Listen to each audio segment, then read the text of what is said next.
पंजाब में जो टिकट्स के हवाले से विद इन पीएमएलएन, प्लीज ये ना कहिएगा कि कोई मसला नहीं है, बड़ी चीजें सामने भी आई हैं, तो क्या हुआ है, क्या अब तय हो गया है या नहीं, अभी तक नहीं हो सका है? देखें, चीजें तो बिल्कुल तय होंगी और चीजें हमेशा सियासत के अंदर आप डायलॉग करते हैं, लेकिन एक चीज ध्यान में रखिएगा कि जब हमने वो दोस्त और साथी जिन्होंने वोट पीएमएलएन को दिया था उनको जब हलकों में उतारा तो पीएमएलएन का वोट बैंक उनके साथ आके खड़ा नहीं हुआ था। यही वजह थी कि हम काफी ज्यादा सीटें हारे थे। ठीक है। तो इस दफा मिक्स एंड मैच कर रहे हैं। बिल्कुल उन दोस्तों ने जो कुर्बानी दी थी, जो हमारे साथ आके खड़े हुए थे, हम उसकी इज्जत भी करते हैं, हम उसका रिगार्ड भी करते हैं और उस इज्जत और रिगार्ड के रिटर्न के और बहुत तरीके होते हैं।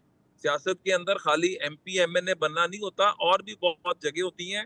तो ये सारा मिक्स एंड मैच किया जा रहा है और इस दफा हलकों की हम रिपोर्ट्स भी ले रहे हैं, वहां के सर्वेस भी करा रहे हैं, वहां पे जो अवाम चाहते हैं, किस कैंडिडेट को चाहते हैं, किस तरह चाहते हैं, वो सारी चीजों को रखते हुए अच्छा। हम जो टिकट्स देंगे इंशाल्लाह मुनसिफाना तकसीम होगी। और राजा रियाज साहब का तो टिकट पक्का है ना?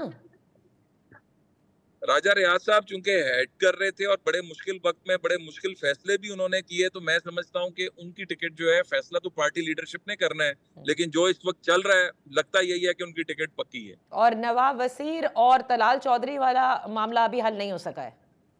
नहीं, वो इसलिए हल नहीं हो सका कि तलाल चौधरी हमारा लॉयलिस्ट है। मतलब बहुत मुश्किल और बड़े उसने सख्त हालात देखे हैं। नवाब शेर वसीर साहब जो हैं वो भी हमारे साथ खड़े हुए, बुरे वक्त में आके खड़े हुए।